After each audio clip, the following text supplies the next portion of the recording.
Sebelum melanjutkan, jangan lupa subscribe dulu. Terima kasih.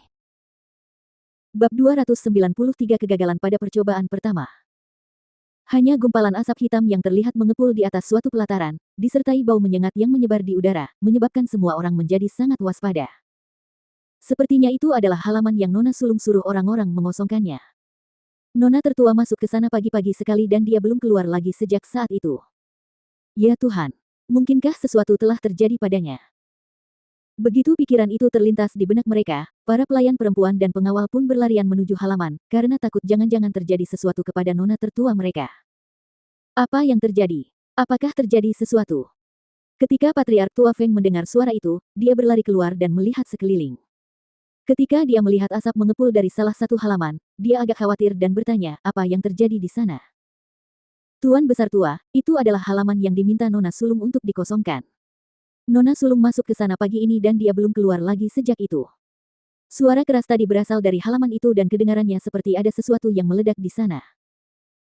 Pelayan yang berlari masuk berkata dengan tergesa-gesa, dan suaranya baru saja jatuh ketika Patriark Tua mengangkat jubahnya dan melesat maju seperti anak panah menuju halaman. Melihat itu, pelayan itu bergegas maju untuk mengikutinya setelah tertegun sejenak di tempatnya. Ketika semua orang berbondong-bondong datang ke pelataran dengan tergesa-gesa dan melihat pemandangan di dalam lewat pintu, mereka tak dapat menahan diri untuk tidak menatap dengan penuh keterkejutan. Mereka hanya melihat nona tertua mereka yang sangat cantik terjatuh ke tanah dalam posisi duduk, seluruh tubuhnya hitam karena jelaga dan berantakan. Tidak mungkin untuk mengetahui warna asli pakaian kasual yang dikenakannya di dalam rumah bangsawan, rambutnya yang hitam disemprot penuh dengan potongan-potongan sisa tanaman herbal, tampak sedikit keriting karena terkena suhu tinggi.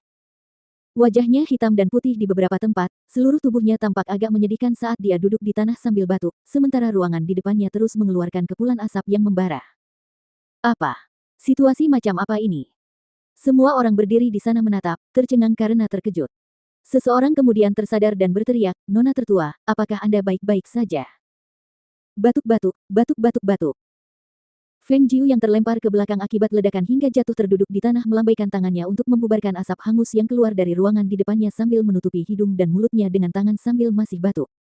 Dia kemudian perlahan berdiri dan menoleh untuk melihat banyak orang berkumpul di luar halaman, sebelum melambaikan tangannya ke arah mereka. Aku baik-baik saja. Kalian semua tidak perlu berkerumun di sini. Lanjutkan saja apapun yang harus kalian lakukan.